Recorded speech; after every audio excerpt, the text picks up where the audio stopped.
Vagaba yo en oscuridad hasta que vi a Jesús, mas por su amor y su verdad ya vivo en plena luz. Gozo y luz hay en mi alma hoy, gozo y luz hay, ya que salvo soy. Desde que a Jesús vi y a su lado fui, he sentido el gozo de su amor en mí. Muy buenas noches, amigos y hermanos que nos acompañan aquí en La Luz en mi Andar. Ciertamente un placer el poder estar con ustedes nuevamente estudiando esta hermosa serie acerca del Evangelio según Juan. Gracias por acompañarnos, gracias por sacar tu tiempo para estudiar con nosotros y ojalá sea la oportunidad que también puedas compartir estas lecciones para que muchas más personas en tu lista de amigos o conocidos puedan estudiar con nosotros. La idea siempre es poder compartir la palabra de Dios con todo el mundo para que todos tengamos la misma oportunidad de conocerla y tomar una decisión en base a ella. Antes de empezar con la clase de esta noche, pongámonos con Dios en oración. Padre nuestro que está en el cielo, santificado, glorificado sea su nombre. Señor, muchas gracias por la bendición que nos da de poder compartir y aprender más de su palabra, aprender más de la vida de su Hijo Jesucristo, aprender acerca de estas señales que Él hizo y que fueron registradas por el apóstol Juan. Gracias, Señor, por darnos la vida y por todas las oportunidades que nos da de poder compartir y aprender más de usted. Le pedimos que seas con aquellos que han sido afectados por la pandemia, sea a nivel de trabajo, a nivel de salud. Sé con aquellos que han perdido familiares y confórtalos en esta situación tan difícil que estamos viviendo, Señor. Y sé con aquellos que están batallando directamente con el virus, sea que sean dentro de la línea de fuego como son los médicos, policías y demás, así como aquellos que también están sufriendo y están batallando para superarlo. Ayúdalos, confórtalos, Señor, y que sea siempre hecha su voluntad por encima de la nuestra. Ahora, Señor, le pedimos que podamos tener corazones abiertos para escuchar y aprender más acerca de la vida de su Hijo y este evento que estudiaremos en esta ocasión. Es en el nombre de Cristo Jesús que oramos y damos gracias por todo. Amén. Pues sí, mis amados hermanos, estamos estudiando nuestra serie Las señales escritas para nuestra creencia. Esta hermosa serie en la que estamos estudiando el Evangelio de Juan o lecciones tomadas del Evangelio de Juan y cómo Él nos muestra estas señales, que tal como el propósito de lo que escribió, Él nos los hace saber en Juan 20, 30, 31, en donde se nos dice efectivamente que hizo además Jesús muchas otras señales en presencia de sus discípulos, las cuales no están escritas en este libro, pero las que están escritas, que son las que estamos estudiando, han sido escritas para que creamos que efectivamente Jesucristo es el Hijo de Dios y que así, creyendo, tengamos vida eterna en su nombre, en su autoridad. Hoy estaremos hablando efectivamente en lo que se relata en una gran parte en el capítulo 4. Vamos a ir al capítulo 4 de Juan y vamos a estar estudiando acerca del evento en que Jesús se encuentra con una mujer de Samaria y la conversación que tienen ellos. Realmente esa conversación va a ser el tema principal de lo que estudiemos esta noche, mas vamos a ver algunos detalles que nos pueden ayudar a comprender mejor esta situación. Leamos primeramente los primeros 6 versículos. Dicen así: Cuando pues el Señor entendió que los fariseos habían oído decir, Jesús hace y bautiza más discípulos que Juan, aunque Jesús no bautizaba sino sus discípulos, salió de Judea y se fue otra vez a Galilea, y le era necesario pasar por Samaria. Vino pues a una ciudad de Samaria llamada Sicar, junto a la heredad que Jacob dio a su hijo José. Y estaba allí el pozo de Jacob.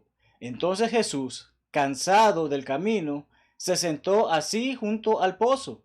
Era como la hora sexta. Estamos viendo entonces que efectivamente se nos relata acerca de un movimiento geográfico, si podríamos decirlo de esa manera, que nuestro Señor Jesucristo hizo, viéndose de donde estaba, en Judea, a Galilea. Como podemos ver en el mapa, podemos notar que efectivamente tenemos dos lugares marcados ahí previamente, Judea y Galilea. Vemos que hay una gran distancia entre ambos y vemos que hay un punto medio que es el que se nos menciona en este texto, que es la ciudad o el pueblo de Sicar. ¿Qué es importante sobre esto? Bueno, recordamos, los samaritanos no eran bien vistos entre los judíos. había mucho problema por años de años en que los judíos los consideraban como impuros. En sí, los judíos, ¿qué hacían? Cuando se trataba de viajar, ellos iban de Judea y se iban por otras áreas, trataban de bordear lo que es toda esta población, toda esta ciudad. Pero entonces, ellos hacían viajes más largos con tal de no pasar por Samaria. Era así el desprecio que ellos tenían para con este pueblo. Pero vemos la palabra de Dios nos dice, Jesús necesita ir a Galilea, tiene que ir a Galilea, ha decidido ir a Galilea y le es necesario cruzar Samaria. Vemos que nuestro Señor Jesucristo está dando desde ya una enseñanza. Aquí no importa si ustedes los consideran impuros, yo iré por ese camino. Son personas, son creación de Dios. Jesús no hace excepción de personas como su Padre no hace excepción de personas. Y Él va en esta ruta. Y vemos que precisamente una línea recta nos hace ver que está la ciudad de Sicar.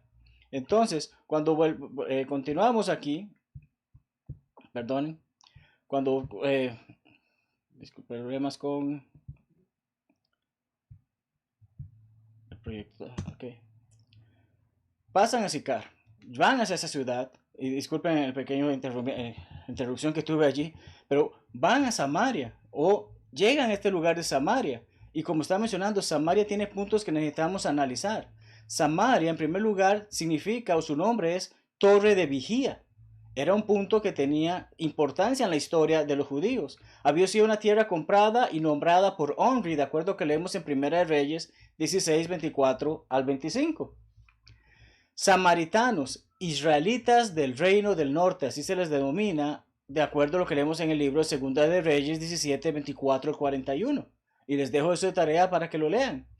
Se regían únicamente del Pentateuco. Recordamos, el Antiguo Testamento es para nuestra enseñanza, no es nuestra guía, pero el Antiguo Testamento tiene lo que son los primeros 5 libros, que es el Pentateuco, la ley de Moisés, y están todos los demás libros bajo los que se regían el pueblo de Israel. Pero los samaritanos excluían todos esos demás libros. Solamente vivían de acuerdo, se regían de acuerdo a lo que Moisés había escrito en esos primeros libros. Consideraban el monte Gerizim, y vamos a ver unos pasajes en unos minutos, consideraban el monte Gerizim como lugar escogido por Dios. Era lugar para adorar de acuerdo con ellos, era un lugar importante, un lugar bendito. Sicar es un pueblo de Samaria donde se encuentra el pozo de Jacob. Lo acabamos de leer, ¿verdad? Nos lo acaba de afirmar tanto las antiguas escrituras como el Nuevo Testamento y este relato que nos está haciendo saber el inspirado Juan. Jacob compró la parcela de tierra a los hijos de Hamor, padre de Siquem. O sea, este hombre, efectivamente, Jacob compra estas tierras y se nos dice también, eso es en base a Génesis 33, y actualmente a través de la arqueología se han hecho excavaciones que han revelado que Sicar y Siquem son parte del mismo antiguo asentamiento, alojamiento de ejército. Es una tierra que la han descubierto, la han encontrado y han visto pruebas de ello. Curiosamente, el pozo de Jacob aún está presente en esa área. Y vemos aquí información que podemos ver de la Biblia de referencia Thompson, la Biblia de estudio Thompson. Dice que se ubica a 1 kilómetro al sur de Sicam. Dice también que era un lugar considerado santo por judíos, samaritanos, musulmanes y cristianos, porque recordamos, muchos se hacen llamar cristianos y consideran este tipo de cosas, mas no necesariamente son personas que viven de acuerdo a la palabra de Dios. Una iglesia había sido construida en el sitio y sus ruinas cubrieron el pozo. Es interesante. Algo tan importante para la historia, especialmente para aquellos que profesamos creer en Dios y en Jesucristo. Este lugar se construyó una iglesia allí y había un templo y había ocultado, las ruinas habían ocultado este pozo. Pero hace cerca de 200 años un excavador lo encontró y hizo toda esta investigación y en 1903 la iglesia griega ortodoxa compró el sitio y construyó una iglesia. De ahí que puedes ver que hay varias imágenes y hay varias situaciones allí. Pero el lugar aún existe. Así que podemos decir que en base a lo que estamos leyendo, es un lugar que estaba allí. Algo de lo que leímos decía que estaba allí el pozo de Jacob, Jesús cansado del camino. Hay algún argumento que algunos darán de que no que era Dios. ¿Cómo Dios se puede cansar si Dios no duerme? ¿Cómo siendo Dios, estaba cansado del camino?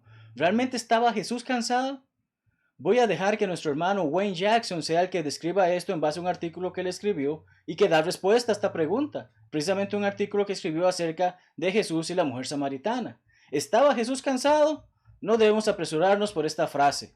Enfatiza la humanidad de nuestro Señor. Debo subrayar el término cansado y en el margen de mi Biblia escribir por mí. ¿Por quién estaba cansado él? Por ti y por mí. ¿Por qué? Porque Él se hizo hombre, Él se hizo carne, como estudiamos en unas lecciones anteriores. Él se hizo como uno de nosotros, como tal sufría como nosotros. Ahorita puedes notar que quizás estoy sudando y es porque precisamente el día está caliente y no tengo el aire acondicionado trabajando por problemas técnicos. Pero Cristo se hizo un humano como nosotros y perfectamente pudo estar cansado de ese viaje. Hay otro detalle que podemos ver allí y tal como el hermano enfatiza, él estaba cansado en ese momento por ti y por mí. Tomó todos esos sacrificios, hizo todo ese tipo de situaciones por ti y por mí. Él no se montaba en un automóvil con aire acondicionado para viajar de Judea hacia Galilea y hacer esa pequeña pausa allí, ¿verdad? No hacía eso. Él no se paró en una tienda o un abastecimiento a tomarse alguna bebida refrescante debido al calor que hacía. No. Él no tenía estas botellas de plástico que tenemos ahora en la que podemos esta agua disponible en cualquier momento, ¿verdad? Entonces, Jesucristo se hizo como tú y como yo y vivió las dificultades del mundo de ese tiempo. ¿Cuánto caminó? No lo sabemos. Una distancia larga, por mucho tiempo. Pero precisamente nos dice que cuando pasó esto, cuando llegó a ese pozo y se sentó allí para descansar brevemente, era la hora sexta. ¿Qué es importante sobre hora sexta? Que necesitamos comprender cómo se manejaba el tiempo en ese entonces y cómo lo manejamos hoy en día. Hoy en día, al igual que en ese tiempo, se sabe que los días son de 24 horas, pero nuestros días empiezan a la medianoche y terminan 11:59 de la noche, ¿verdad? Entonces, tenemos ese lapso de 24 horas. La hora cero para nosotros es precisamente esa medianoche. Pero para ellos es un tiempo, la palabra hora es un término griego que denota cualquier tiempo o periodo, especialmente una estación. La parábola de la viña, tal como leemos en Mateo 20, nos habla acerca de horas terceras, sexta, novena y undécima horas. ¿Pero significa esto que habían hombres que estaban trabajando a las 11 de la noche? No, porque la forma en que se manejaba el tiempo en ese tiempo era a partir del amanecer. Así que asumiendo que usualmente amanece a las 6 de la mañana, la hora cero serían 6 de la mañana. La tercera hora serían las 9 de la mañana. La sexta hora era al mediodía, 12 mediodía. ¿Hace o no hace sol a esa hora? Claro, está en su máximo punto, ¿verdad? Entonces, Jesucristo, ¿cuánto caminó junto con sus discípulos? ¿Cuánto viajó bajo ese sol, bajo ese calor? Perfectamente podía estar cansado en esa hora porque era una hora en la que el sol está en su apogeo, el viaje ha sido largo y ciertamente tiene necesidad de refrescarse. Y es entonces donde entramos en el texto a ver la conversación que él tiene con esta mujer de esa área. Y vamos a ir estudiando ese texto. Empezamos porque se nos hace saber que él le hace una solicitud a esta mujer. Vino una mujer de Samaria a sacar agua, o sea, fue al pozo a sacar agua, obviamente, y Jesús le dice, dame de beber. Jesús no tiene herramientas para meter allí para poder sacar agua del pozo. Le hace esta solicitud, dame de beber. Esta mujer, primeramente lo que hace saber es que reconoce que él no es uno de ellos. Pero ¿dónde estaban los discípulos? El versículo 8 nos lo dice. Sus discípulos habían ido a la ciudad a comprar de comer. Él se quedó allí brevemente descansando. Dios sabe sus propósitos y cómo se iba a dar este evento, ¿verdad? Pero entonces, mientras sus discípulos fueron a buscar algo de comer, él está allí y empieza esta conversación con esta mujer. Él conoce el corazón de todas las personas, ¿verdad? Entonces, dame de beber. La mujer, como tú siendo judío, me pides a mí, que soy de Samaria, que soy una mujer samaritana, que te dé de beber. ¿Qué es lo que estás insinuando? ¿Qué es lo que estás enseñando? Bueno, se da esta situación. Se da este detalle en el que tenemos la situación de que Jesucristo tiene una necesidad. A él no le importa quién sea la persona que está allí. Él la ve como una persona igual que debemos de vernos todos nosotros y le hace esta solicitud. Ella, sin embargo, ve una diferencia. Si conocieras el don de Dios, le responde Jesucristo, y quién es el que te dice, dame de beber, tú le pedirías y él te daría agua viva. Anteriormente a eso, la mujer había confirmado, en el texto nos dice, judíos y samaritanos no se tratan entre sí. Vemos que había una rencilla, había un problema, pero Jesucristo le hace saber, por encima que soy judío, si realmente supieses quién soy yo, no dudarías un instante en darme de beber. ¿De dónde pues tienes el agua viva? Le responde la mujer. Señor, no tienes con qué sacarla. Vemos el tipo de respuesta. Ella se va literalmente al evento que está ocurriendo en ese momento. No tienes cómo sacar agua y cómo puedes ofrecerla. Es la que pregunta que está haciendo. El pozo es ¿dónde? ¿Dónde pues tienes el agua viva? ¿Acaso eres tú mayor que nuestro padre Jacob, que nos dio este pozo del cual bebieron él, sus hijos y sus ganados? ¿Eres más importante que Jacob, que fue el que construyó este pozo, que fue el que todos estos años han pasado y tenemos aguas de allí? Prácticamente es lo que están haciendo ver, es lo que están haciendo tratar de ver. ¿Quién eres para decir eso? Vienes y me pides agua en primer lugar y ahora me dices que me puedes ofrecer un agua que da vida. ¿Quién eres? Se da esta conversación y continúa, vemos versículos 13 y 14. Él le responde, cualquiera que bebiere de esta agua volverá a tener sed. Y aquí precisamente tengo esta botella de agua, sigo tomando de ella y aún así me mantengo sed por el calor que estoy experimentando, ¿verdad? Y lo mismo pasa con cada uno de nosotros porque somos iguales. Mas el que bebiere del agua que yo le daré, no tendrá sed jamás. Vemos el enfoque que está haciendo él. Está este pozo, hay agua, necesito agua en este momento, pero yo tengo algo mejor que ofrecerte que esa agua. Le está haciendo saber Jesús a la mujer. Sino que el agua que yo le haré será en él una fuente de agua que salte para vida eterna. Jesucristo le está afirmando, lo que traigo para ti es mucho mejor que esta agua que te acabo de solicitar. Te he pedido un favor, has dado una razón, una excusa, si se puede decir, para no dármela. Te he ofrecido algo y ahora te ha llamado la atención. Y continuamos la conversación porque vemos entonces en versículo 15 que dice, Señor, dame esa agua para que no tenga yo sed. Pero vemos que ella lo está interpretando literalmente. Ahorita tengo sed, quiero tomar más agua, ya no quiero tener esta sed, ya no quiero pasar este calor y no quiero pasar el trabajo de venir a sacar de esa agua. Ella sigue pensando desde un modo terrenal, Jesucristo le está hablando ya espiritualmente. Le hace saber Jesús le dijo, ve, llama a tu marido y ven acá. Pero recordamos, Jesús conoce el corazón de todos. Ahí está su parte que es deidad, su parte que es Dios. Él sabe lo que va a ocurrir, él sabe lo que está por pasar y envía esta orden, ve y llama a tu marido. Y ella dice, yo no tengo marido. Es su respuesta. No tengo marido. Pero ¿qué le responde Jesucristo? Yo conozco, sin haber estado aquí antes, sé quién eres, cómo vives, qué haces, porque haces saber, bien has dicho, no tengo marido, me has dado una respuesta correcta. No tengo marido, pero has tenido 5. Y antes del que tienes ahora, que no es tu marido, ciertamente estás con alguien más que no es tu esposo, no es tu cónyuge. Estás con alguien más y es cierto, no es tu marido. Esto has dicho con verdad. ¿Qué causa esta frase que acaba de decir nuestro Señor Jesucristo a la mujer? Ella comienza a ver, este hombre no es alguien normal. Este hombre parece ser un profeta. ¿Qué es un profeta? El término griego lo que quiere decir es uno que predice, un orador inspirado. Pero en sí los profetas, vemos que esta palabra profetes, muy parecida al español, ¿verdad? Aparece 149 veces usada en el Nuevo Testamento y es una persona que tenía una relación inmediata con Dios. ¿Cómo pudo haber sabido Jesucristo que esta mujer tenía 5 hombres o 5 maridos, ya no los tiene, ahora está con alguien más que no es su marido? ¿Cómo él pudo haberle dicho esto y hacerle afirmado, sé que acabas de decirme la verdad de que no tienes marido, porque ciertamente no lo tienes? Entonces, se da esta situación, se da este detalle en que la mujer hace saber, tú tienes que ser alguien enviado por Dios para que hayas dicho eso, porque nadie que no sea del pueblo no conoce esa historia. No conoce esos detalles sobre mí. Es un totalmente desconocido. Está sentado aquí pidiendo por agua y ahora me has revelado algo que solamente alguien con el poder de Dios podía saber sin haber conocido a esta persona antes.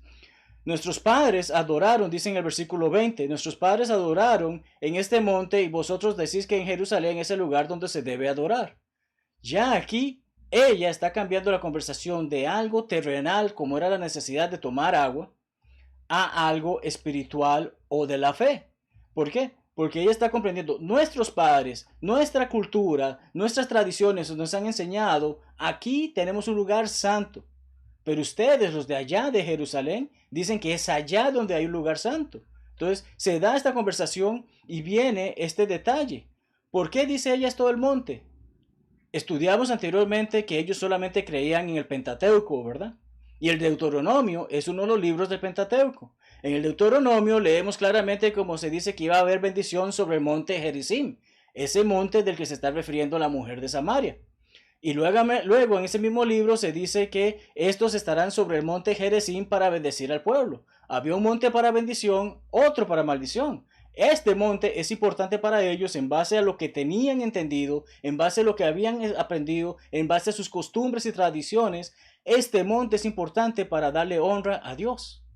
Eso es lo que enseñaban ellos. Pero como ellos ignoraban o decían ignorar el resto del Antiguo Testamento, ellos decían, los de Israel dicen otra cosa. Aquellos dicen que efectivamente Jerusalén ha sido elegido por Dios para que en ella esté mi nombre, como leemos en 2 Crónicas 6, 5 al 6. Y luego Isaías hace saber, del monte de Jerusalén saldrá un remanente, y del monte de Sión los que se salven. El celo de Jehová de los ejércitos hará esto. Así que tenemos aquí 4 textos que nos hacen ver exactamente la posición de los de Samaria, la posición de los judíos.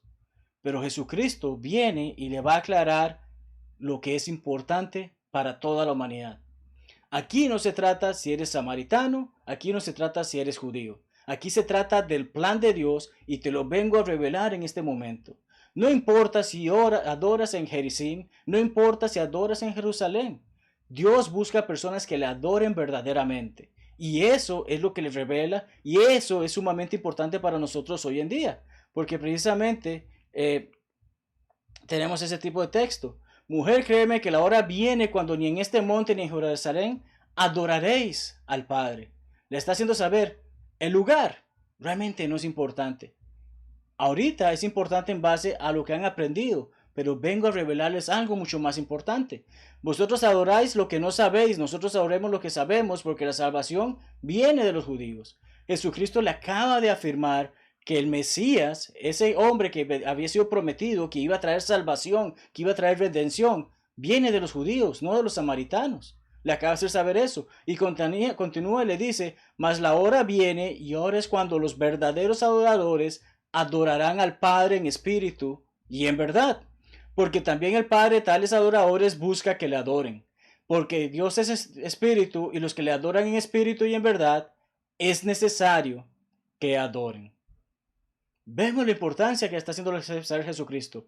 Ya va a llegar ese momento en que va a haber alguien que se va a encargar de que ya no es necesario de que algunos piensen que adoran a Dios en este lugar o que adoran a Dios en este otro lugar físico, porque va a haber el evento que va a unir toda esta adoración para que sea la adoración verdadera, la adoración en espíritu.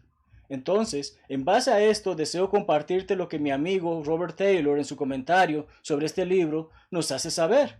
Y el hermano escribe de la siguiente manera.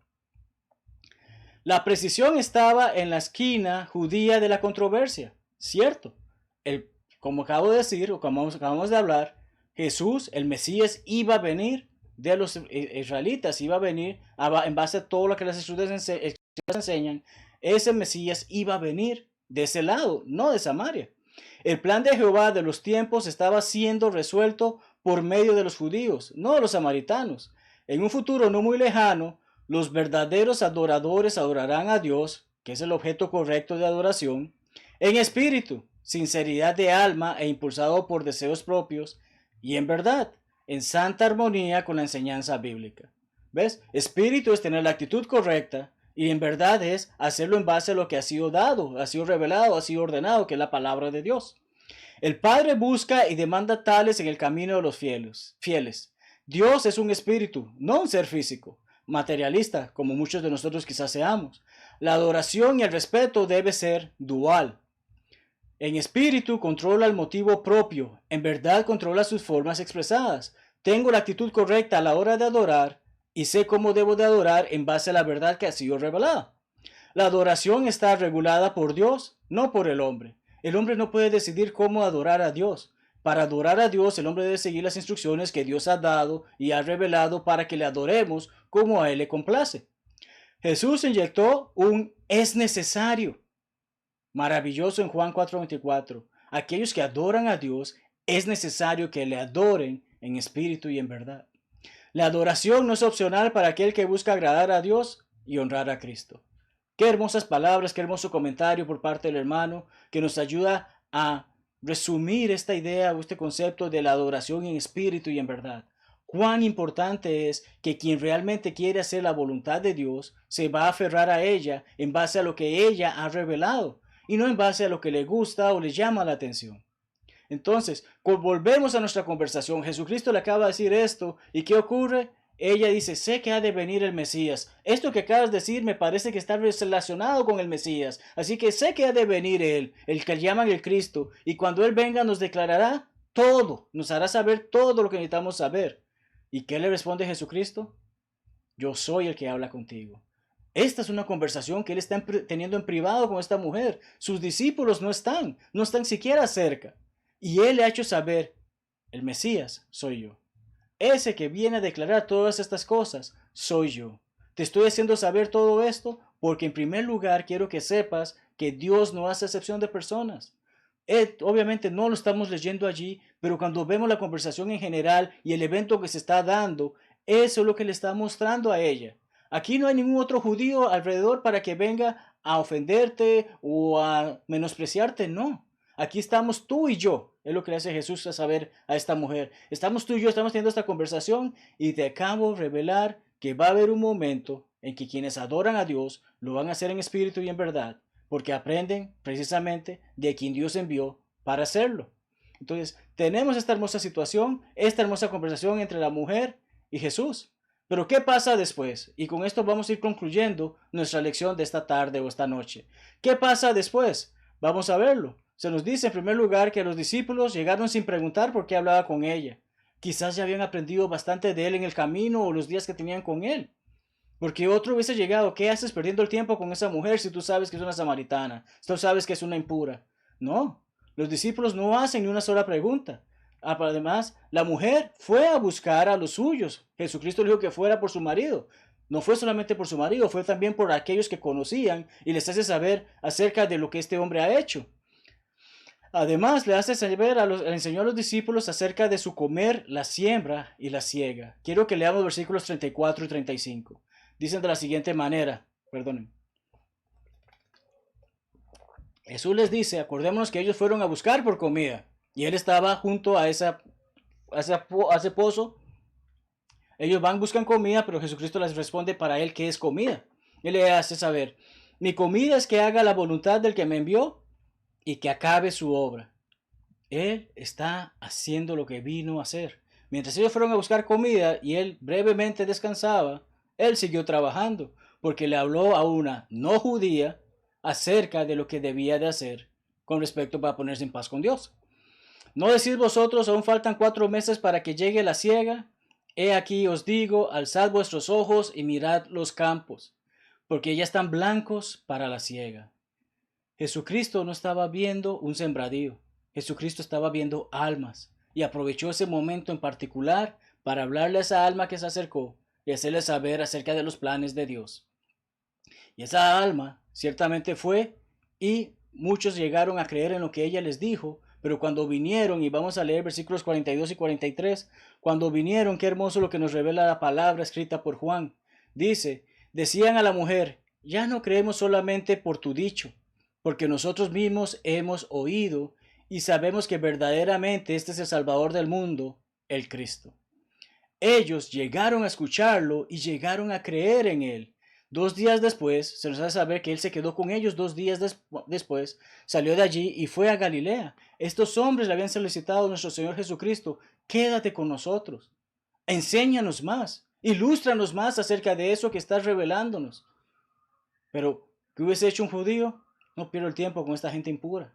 Ellos nunca van a ser salvos, nunca van a ser pueblo de Dios. Pero este judío, llamado Jesús, llegó y les hizo saber, Dios tiene un mejor plan para toda la humanidad. Jesucristo vio que el campo estaba preparado, las almas estaban listas, hay que ir y entonces cegar lo que Él ya ha plantado. Hoy tenemos esa misión. Él nos ha dejado esa misión de ir por todo el mundo y predicar el Evangelio y entonces poder ver cuán hermoso es el plan de Dios para con nosotros. Hoy tenemos la misión de hacerle saber al mundo, Dios tiene un lugar para ti. ¿Tú deseas tomarlo? ¿Tú deseas ser parte de Él? ¿Cómo lo puedes saber? Bueno, escucha la palabra de Dios. No escuches mi opinión. No escuches mi pensamiento. No escuches mi creencia. Vamos a la fuente. Porque estos hombres que creyeron en Samaria dijeron, no solamente creemos de lo que tú has dicho. Acabamos de venir, ser testigos, escucharlo y ver que efectivamente este hombre es el Cristo. Ese debe ser el objetivo de cada uno como nosotros como cristianos. Hacerle ver al mundo que en quien creemos es en Jesucristo. Que hacemos la voluntad de Él, que nos sometemos a Él, que servimos a Él. Y de esa manera poder entonces ir por todo el mundo predicando el Evangelio, bautizando a aquellos que han de ser salvos en base a su obediencia. Porque recordamos Marcos 16:16. El que creyere y fuere bautizado será salvo. El que no creyere será condenado. Aquí no está diciendo que el que creyere, y aquí no nos dice que bautismo es opcional. Jesucristo acaba de afirmar esa conexión. Debemos de creer y debemos de ser bautizados por el perdón de nuestros pecados, para que Él nos añada a su iglesia, tal como leemos en los últimos versículos de Hechos 2. Amado amigo, si aún no eres cristiano, quiero que sepas que queremos que lo seas, pero no porque sea solamente nuestro deseo, sino porque es el deseo de nuestro Señor. Y si tienes preguntas sobre tu vida espiritual, sobre tu destino eterno, no dudes en hacerlas. Mañana puede ser muy tarde. Hoy estamos aquí para escucharte, hoy estamos aquí para leerte si es del caso y responder las preguntas que tengas. No dudes en hacerlas y vamos a ver con lo que la palabra de Dios dice y no con lo que la opinión del hombre propone. Entonces, esa es mi invitación para ti, amado amigo, si no has obedecido el Evangelio. Y a todos mis hermanos, les recordamos que Dios es fiel y bueno para perdonarnos si nos hemos equivocado y tenemos el valor de venir a Él y hacerle saber acerca de nuestras ofensas, arrepentirnos y pedir su perdón. Es hermosa la vida cristiana, no es fácil y estamos viviendo épocas muy difíciles, pero sigamos adelante porque esa agua que nunca más nos dará sed está disponible para ti y para mí. Gracias por acompañarme en este estudio. Espero puedas seguirnos acompañando en el resto de la semana. Tenemos la sesión de preguntas y respuestas siempre disponible. Tenemos las clases con el hermano Willy Javier el día martes. El jueves tenemos al hermano Cristian y durante este mes de agosto contamos con el apoyo del hermano Carlos Barrientos en una serie de lecciones sobre Jacob. Y ciertamente los viernes son los días de dónde en la Biblia encuentro. Estas preguntas que nos ayudan a verificar algo que quizás las denominaciones enseñan y si la Biblia realmente afirma o apoya a ellas o las descarta por completo. Nuevamente, muchas gracias por acompañarnos. Ten una hermosa noche y Dios te bendiga ricamente y la paz de Él sea contigo. Vagaba yo en oscuridad hasta que vi a Jesús, mas por su amor y su verdad ya vivo en plena luz. Gozo y luz hay en mi alma hoy, gozo y luz hay, ya que salvo soy.